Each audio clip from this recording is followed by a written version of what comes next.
Nikola Jokic does not care about basketball more than he cares about his horses. Michael Jordan was a degenerate gambler. Do I have your attention? Michael Jordan, Nikola Jokic, Kawhi Leonard, Larry Bird, Magic Johnson. What I've just done is list 5 of the greatest playoff performers in NBA history. And what do they all have in common? Basketball was not their entire life.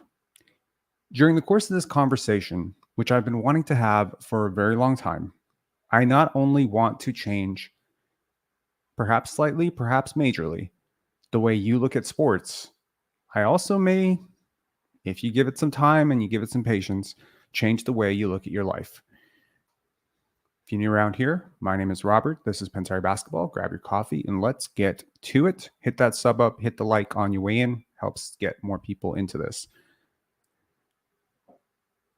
During the course of this playoff run, something drastic has happened in the NBA.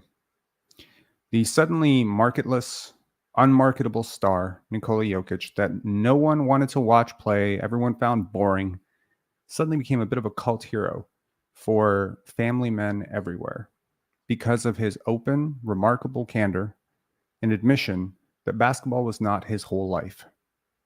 We made a reel about this. It's gotten about 400,000 views. Just him talking about how his home life, his horses, his wife, his kid are really what drives his life. People find this somewhat refreshing, but I think that athletes have just never had more of a chance to paint their own canvas than they do now. When you start to look at the grand picture of all sports performance, high performance, what does it really come down to? It comes down to managing nerves and managing anxiety. Kawhi Leonard and Nikola Jokic, per their shooting percentages at least, are 2 of, if not the 2 greatest playoff performers of all time. I think Larry Bird, Michael Jordan, and Magic Johnson definitely deserve to be in that group. Nikola Jokic and Kawhi Leonard have shooting splits, averages on their career of 50, 40, 80. They are the only 2 players in the league, in the history of the league, to hit that mark in the playoffs. How did they do it? Well, if you're a Raptor fan, as I'm assuming a lot of people on this channel are fans of the Raptors, I'm going to tie this into something that applies to 2 of the younger players on this team, specifically Grady Dick and Scottie Barnes. 2 guys who have exuberant, eccentric, outgoing personalities, but 2 guys that at times have drawn a little bit of criticism for not being serious enough about basketball. Now, obviously, it's ridiculous that the Gatorade National Player of the Year is not serious about basketball. It's an absolute craziness to suggest that someone who used to shoot so much that he was shooting in the dark to hone his game doesn't care about basketball. It obviously is crazy to assume that Scottie Barnes, because he does some Twitch streams and plays NBA 2K and does some commercials, doesn't care about basketball. But I do want to say that there is a great divide, not only in terms of how we think performance works and how it actually works, but also in terms of how we discuss athletes, what we expect for them, what we expect from them, and what's actually good for them. I think a lot of people have parasocial relationships with NBA athletes, NFL athletes, baseball, whatever. There is a weird one-way relationship that feels oddly like a two-way relationship because, let's be honest, when your favorite player scores 50 points, your life's better. And when he wins Rookie of the Year, your life is better. And you don't really have any impact in his life other than the fact that you may occasionally share a post about him or do a video about him or buy his jersey. It doesn't really impact anything, but there is some sort of feeling that there is a two-way street here. I cheer for you and you play sports really well. So as a frequent member or observer of Toronto sports and how they're talked about by fans and just around the league, just trying to gauge the picture of people suggesting that this player doesn't take basketball seriously enough because he's got this interest or that interest. Maybe Ja Morant doesn't take basketball seriously enough because, he's at strip clubs, or, maybe Scottie Barnes doesn't take basketball seriously enough because he's doing Twitch streams all the time. And maybe Michael Jordan doesn't take basketball seriously enough. Imagine saying that because he decided to pursue a pro baseball career and was an avid golfer in his spare time. It's weird how we think about this stuff. Kobe Bryant was an extremely well-rounded human being. He had many interests outside of basketball.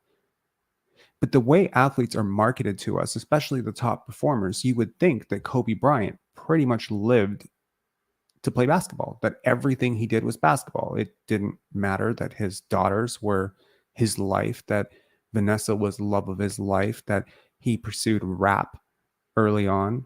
He had a rap album. Do you remember that? Kobe Bryant.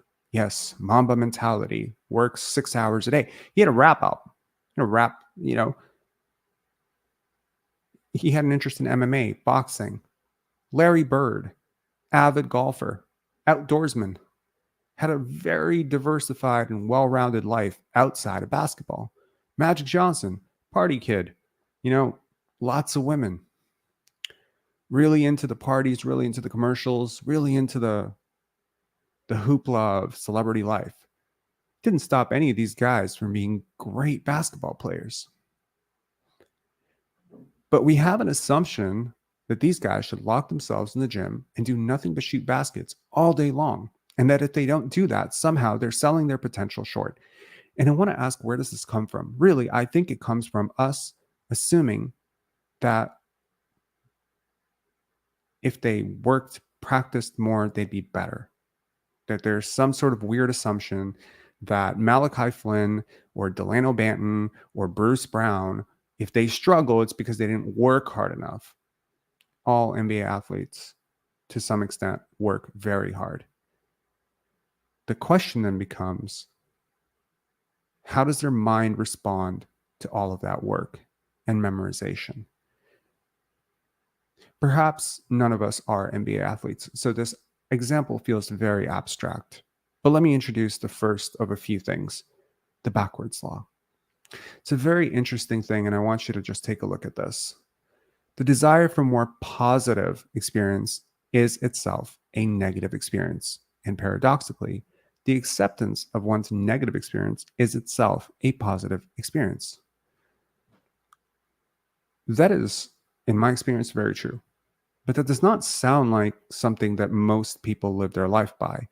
Rather, most people think that in order to infuse your life with more positivity, that you need to think more positive things all the time. Give you an example. You are in school. You're not popular. There's a girl. You like the girl. You want her to like you. Did she end up liking you? Or did she end up preferring a guy who barely even registered her existence? You're up for a job interview, a promotion at work, and you really want it. Like, you want it so hard, you prepared so hard, and who got it? The guy who rolled in out of bed, barely combed his hair, and just kind of whiffed his interview, but somehow he just got it. How do the people who just sort of seem so scattered and unprepared seem to just get it? I learned a lesson very early in my life that if you want promotions, don't look overwhelmed. If you want people to leave you alone, look really overwhelmed. If you are at work and you want a promotion, this free, unsolicited advice.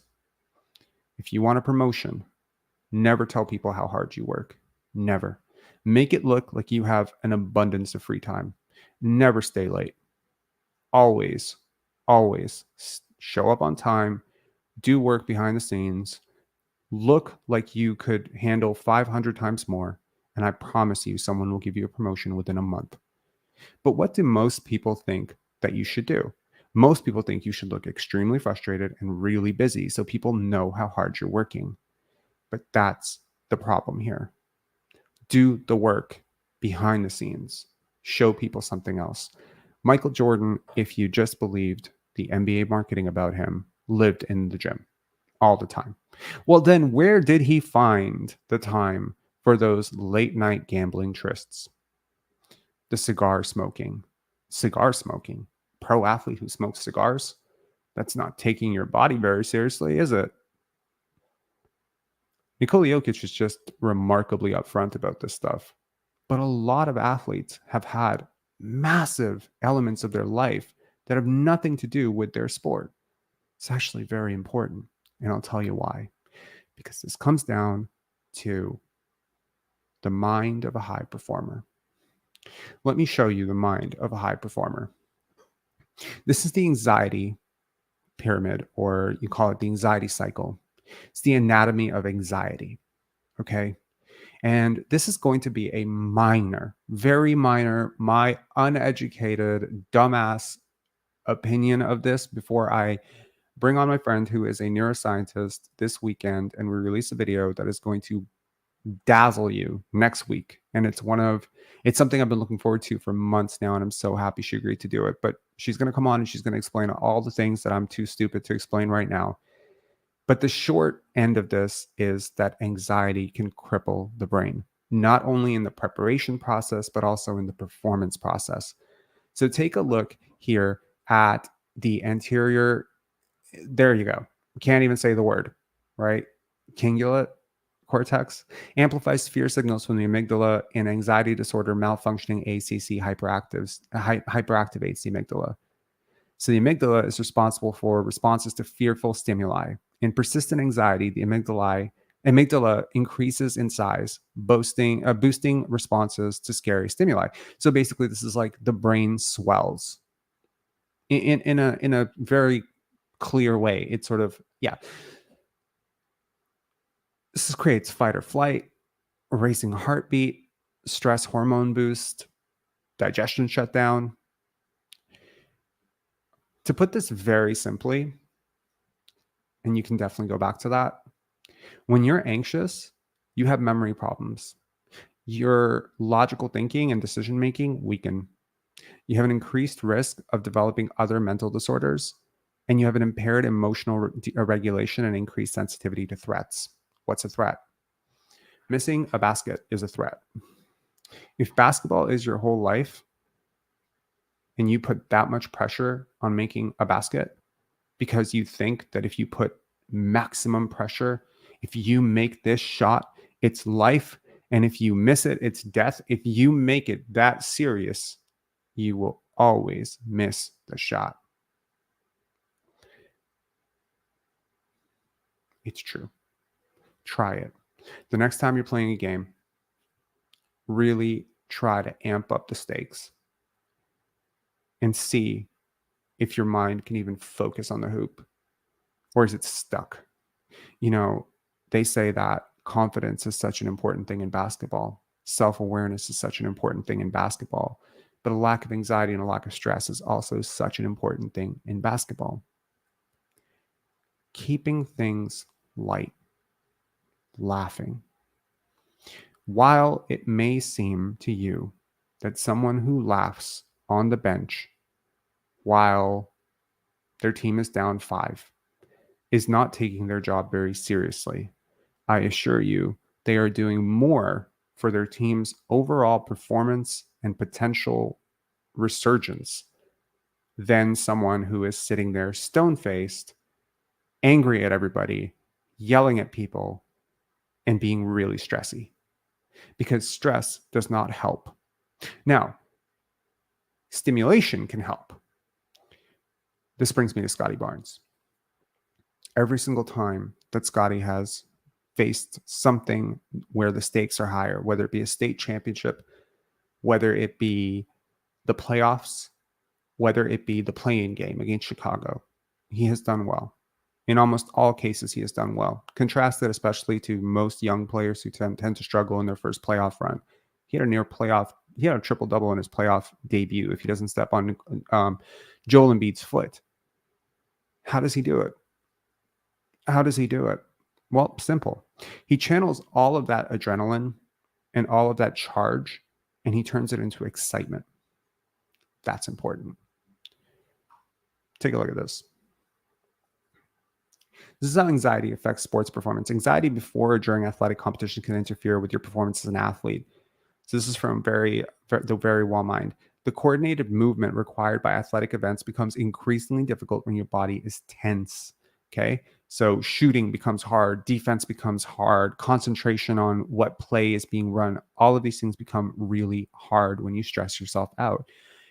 And by the way, basketball itself and any athletic competition is in itself, it's absolutely stressful.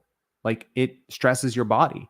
So if your body is already being stressed by exertion and your mind is being stressed by performance, it's no wonder that you're going to have a 1 for 10 playoff performance in the fourth quarter. No wonder. And it's not a fluke. It happens over and over and over. And the more it happens, actually, there is some proof to say that you actually start to channel that as a behavior and a pattern. And so the more it happens, the more likely it is to continue happening. Early success in the playoffs is so important. A certain level of physical arousal is helpful and prepares us for competition. However, when the physical symptoms of anxiety are too high, they can interfere with your ability to compete. A certain amount of worry about how you perform can be helpful in competition. Right. Yeah, it can perk you up. But at the same time, negative thought patterns and expectations of failure can create a self-fulfilling prophecy. So how do you thrive under pressure? How are elite athletes consistently able to rise to the challenge when faced with tough competition? Research shows that self-confidence plays a role in how you respond to symptoms of anxiety during athletic performance. So if you are confident in your ability, you are more likely to have a positive reaction to being pumped up and will thrive in the challenge of competition. Elite athletes are often so focused on their behavior that they can interpret arousal as excitement rather than anxiety. In general, self-confidence tends to be the highest when you believe in your ability and you feel you have adequately prepared for the competition. Bingo. And this is the divider between great players and good players. Great players do the work. Good players do the work. Great players believe in their work. This is a big difference.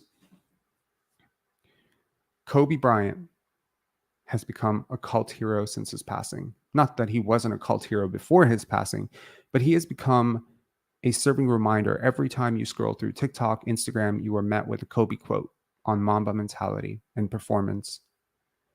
He often talked about doing the work, that because he had taken that shot exactly that way 1,000 times, that his brain never even had to think about it.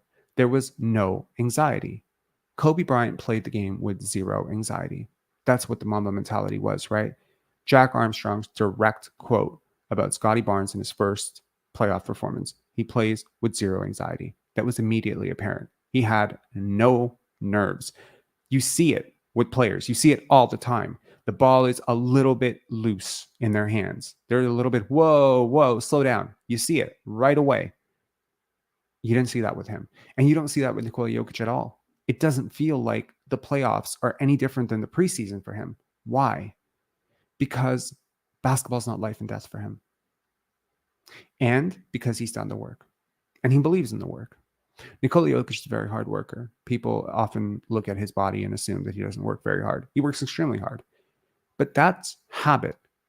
That's not drive, will, anxiety, passion. No, it's just habits. He has a habit. He has great habits. You know something that Brian Macon said about Scottie Barnes? He has excellent habits. He has great habits. He doesn't eat garbage, for the most part, apart from sugary cereals. He doesn't eat garbage.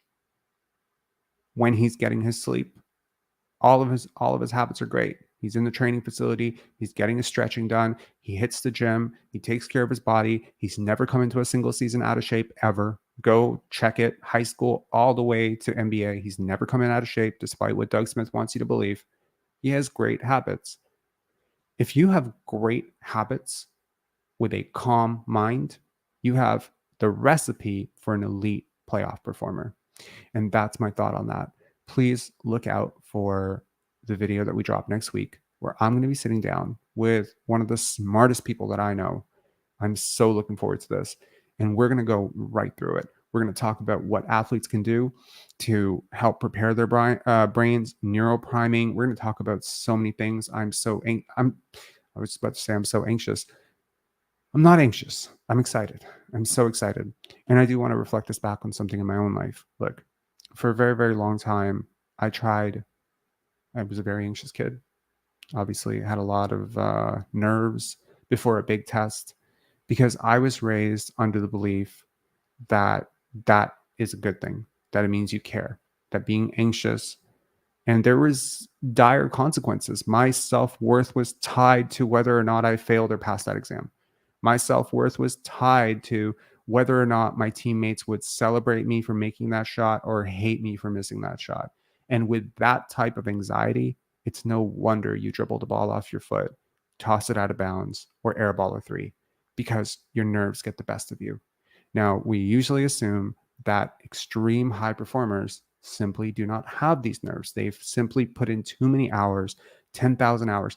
But the mind of playoff chokers, I tell you, if you could just do a scan of their brain right before they're about to make that disastrous play that costs you the whole season or miss the 7th free throw out of 9 free throws, if you could map their brain in that moment, I guarantee you it would be a little bit more swollen than it should be.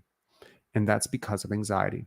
So when Nikola Jokic says that horses are his life and everyone just sort of splits, between this guy doesn't even take basketball seriously. He takes basketball very seriously. You cannot become an MVP in the NBA if you not take basketball very seriously. You know who didn't take basketball very seriously? Shaquille O'Neal. Like that's the truth. He showed up out of shape 100 times. That's not shade on Shaq, but that's just the truth. But all he talked about was basketball. But he did other things. No, forget about the talk. Forget about the bravado. Forget about the commercials. No, forget about the reputation or the cultivation of this image that you care. No, actually just care. Just do the right things by your body. Do your training. Do the reps. Take your shots. Take your 500 shots. And then just go to the game totally clear that come hell or high water, that your family's still going to love you, that you're always going to have a home, that you're still going to be a worthwhile person, whether you make the shot or miss the shot. And I guarantee you, your chances of making that shot get better. It's the same thing with interviews. I tell you, touch wood. I have one coming up this Thursday, so I don't know if my streak's about to break. I've never not gotten a job in an interview, ever. Never. And that's because I walk into every single interview under the impression that I already have the job. There is something so weird about this mentality, but I promise you it works. So implement this in your life for sure. I'm going to respond to the 26 comments. Our live this morning went off the reins a little bit. Oh, Larry, that's awesome. Thank you so much. I'm so glad that you made it to one of these lives. Thank you so much. Wait, what? Really? No.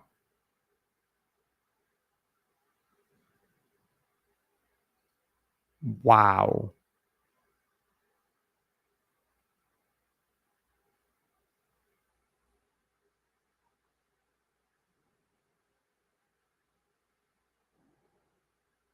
That's amazing.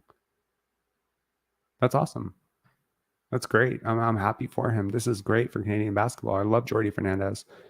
And this is hilarious because I really wanted him for the Raptors coach before they hired Darko Rakovic. And I assure you, like, if I had to do that interview, I would be very interested to hear what Jordy had to say. But I'm very happy for him.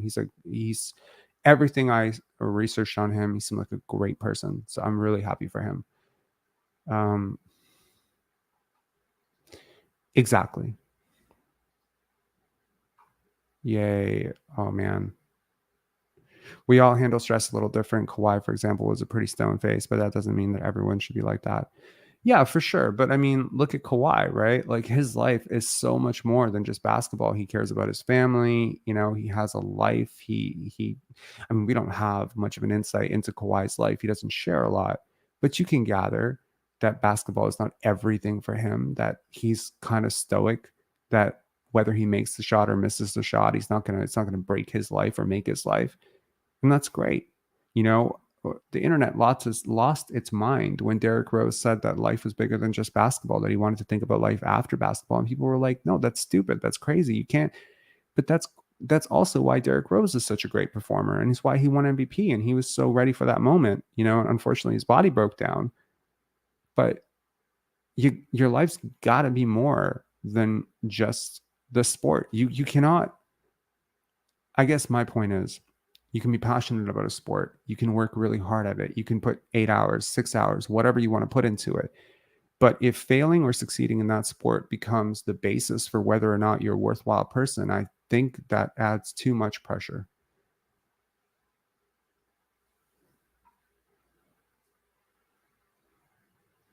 I'd be so interested to learn more about this. We'll have a conversation about it for sure. You are overthinking. Perhaps it's just skill. I disagree completely. If it was just skill, then Pascal Siakam would be a great playoff performer, because I assure you, he's a better shooter than Scottie Barnes. He's a better ball handler than Scottie Barnes. He's probably better a post scorer than Scottie Barnes. He's better at everything from a skills perspective than Scottie, except for passing. So why is it that Scottie was so much better than him in the fourth quarter? Think about it.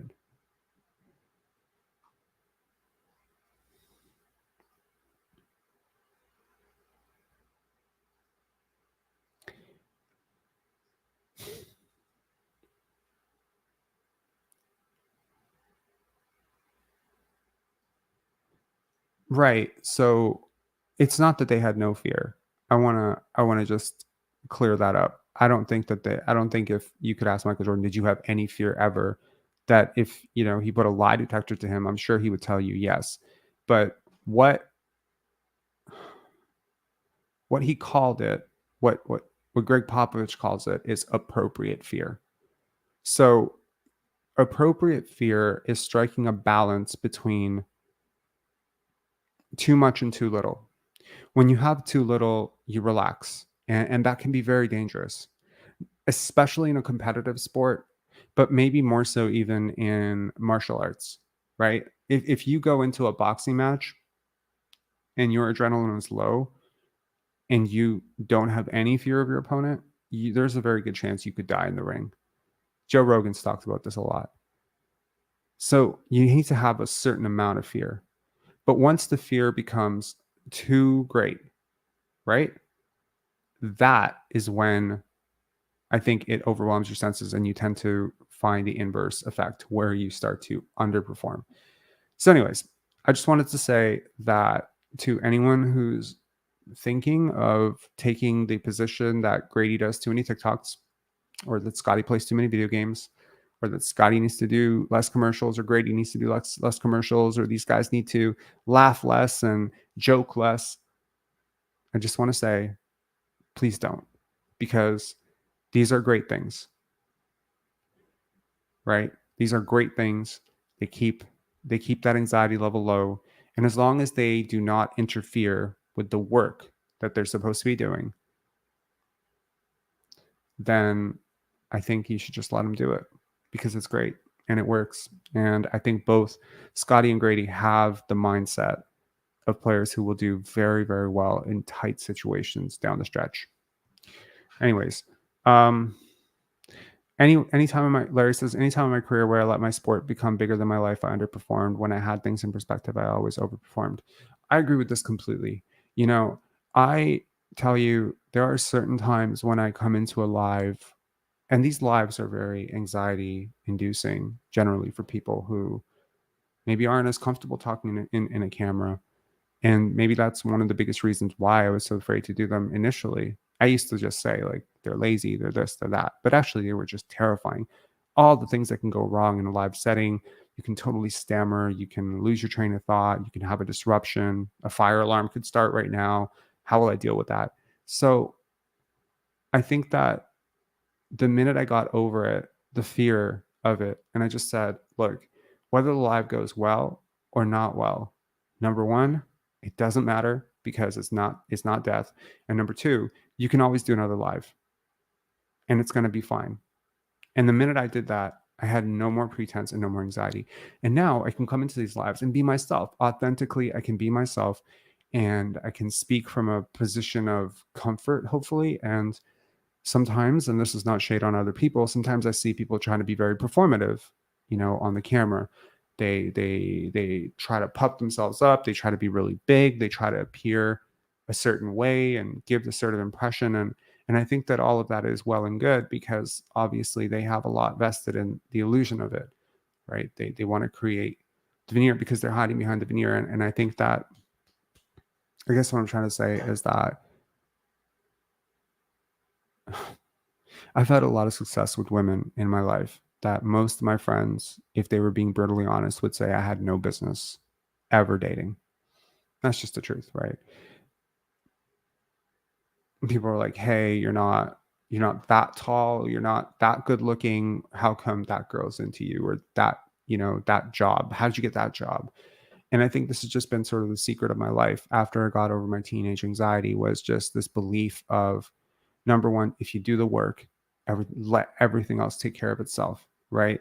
So if I go on a date, I have no nerves usually. There was like one time or two times where I've been nervous, but like for the most time, I'm not. And I just approach it as, whatever happens here, tomorrow's fine.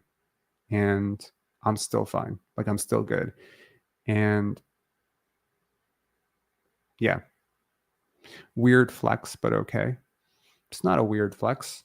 Um, yeah, I mean, I always had friends who were really confused by it, because I think they were a little bit envious, maybe, right? They would do all these things for the girls that they were dating. They would like, I don't want to say they would simp out, but they would go to such extreme lengths. They would get flowers, and they would be, jumping over hurdles, and trying to smell the nicest, and look the best. And they would try to, like, they would really dress to the nines. And I feel like the girls that they were trying to impress could sort of see that about them, and maybe that was more of a turnoff. And so that's a perfect example of a backwards law in effect, right? Whereas I'm just like slipping out in my frigging PJs and flip flops or something like that, and I haven't showered that day, and I'm just like, yo, like, yeah, let's go grab some coffee. And it's just a weird thing, but it just has worked a lot. So I'm inclined to believe that that's confidence, right? Well, that does not help at all, saying you're bad with girls. That just reinforces that you're bad with girls. And then now, because that becomes part of your identity, try saying you're good with girls and see what happens. Drop a dating course. That's funny. Um, okay. So obviously, I don't think that I'm an expert on dating or anything like that. And I think all of my exes could probably attest to that. Slight dig at myself there. But my there's something weird about our brains and how they register the thoughts that we have. I think most people have a thought of, I've got to go get this girl, or I got to get this girl to like me. But what your brain hears is, she doesn't like you yet. The affirmation that you need something is actually a subconscious registration that you don't have it. Do you get what I'm saying there? A country music reference. I love it. No, they don't. Where's the best place to pick them up? Honestly, if you're comfortable striking up a conversation with people, which I was not always very comfortable walking up to strangers, but there's no place to meet them. You can meet people anywhere. Just look at, I guarantee you, of if you walk down the street, if you are a halfway, I believe, reasonable looking, smelling, person, unless there is some sort of objectively, like, I don't want to say, like, if there's something extremely unattractive about you, maybe this does not necessarily apply to you. But if you're an average looking guy, I think you can meet people anywhere. I think you can meet them at a grocery store. I think you can meet them at a coffee shop. I think you meet them at a club, a bar. I mean, I don't really suggest bars, right? But anywhere, right? Thank you. That cool. I wish I knew some of this stuff when I was 14. Yo, honestly, when I was 13 or 14, I got so nervous. I get, like, my hands would get clammy, and I would like, it was almost like I was worshiping the girls that I liked. You know what I mean? Like there was like, because what was on the other side of them saying yes was acceptance. But if you accept yourself, then they don't need to accept you. So then you're free, right? Do you know what I mean? Like if you amp yourself up and you say, well, if she likes me, I can like me. Well, now you've added way too much pressure to that situation, right? That's weird, man. Nah. Um, you'd be surprised. I actually think, okay, so here's something that I heard from someone that you would probably consider objectively attractive. She said that of every 10 guys that she meets that she's interested in, she'd be lucky if one actually thought that she was available and tried to do something about it. Now, I'm not suggesting you go up to every single girl out there and start like, shooting your shot. I mean, fuck, who cares? Do it if you want, as long as you're not being, harassy and weird. But I guess what I'm saying is you'd be surprised how often really attractive women are genuinely not approached because people reject themselves. Don't self-reject. That's actually my point. Don't self-reject. That would be great unsolicited advice. Anyways, this live has gone a little longer than I would have liked it to. I was trying to keep it short and sweet, but be on the lookout for that video next week. I think that there's a lot to this. And while we will never have the opportunity to crack open Michael Jordan's brain and study it, and dissect it and say, okay, well, this is how this worked and that worked. I assure you that Michael Jordan is not the first or last 6'6" guy with great hops and, coordination and all that stuff. So what created him and what made him so great is almost entirely his mind. And it's the same thing with Michael Jordan and Kobe Bryant, Luka Doncic, all these guys. They have a certain ease about them and a confidence and a swagger. And it is extremely important to keep that, I think, as an athlete. Anyways, all right, guys, take care. Have a good one.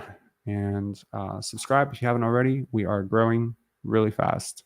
And I'm very thankful. So thank you.